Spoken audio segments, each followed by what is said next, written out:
বাসায় আসার পর ২ টা ব্যাগ ধরিয়ে বলল যে, "এগুলা তোমার।" আমি তো পুরাই অবাক। কারণ হঠাৎ আমার জন্য কাপড় কেনাকাটা করলো, আমি নিজেই জানি না। বাসায় আসার পর ধরাই দিল। তো পরে কাপড়গুলো বের করে দেখতেছিলাম যে কেমন হলো? মেয়ে মানুষ কিনছে। ভালো হইলো না খারাপ হলো? না মোটামুটি ভালোই হইছে। যা দেখলাম গেঞ্জিটাও ভালো। তারপরে দেখি যে ওটার মধ্যে কি আছে? তো সম্ভবত এটার মধ্যে প্যান্ট। উম পরে মনে হচ্ছে ভালোই প্যান্টটা। কারণ অনেকক্ষণ নাকি খুইজা প্যান্ট কিনছে কারণ আমার আবার সব কাপড় পছন্দ হয় না ও জানে। এজন্য আরকি। প্যান্টটা অনেক ভালোই বোঝা যাচ্ছে। আমাকে পড়তে বলতেছে। এগুলা কেনার কারণ হয়তো আমি একদিন বলছিলাম যে আমি আগের মতো কেনাকাটা করি না। ওইটা হয়তোবা কারণ হতে পারে।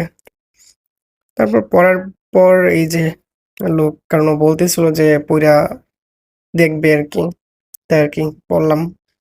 তো কেমন লাগলো ওয়াইফের গিফট গুলা জানাবেন।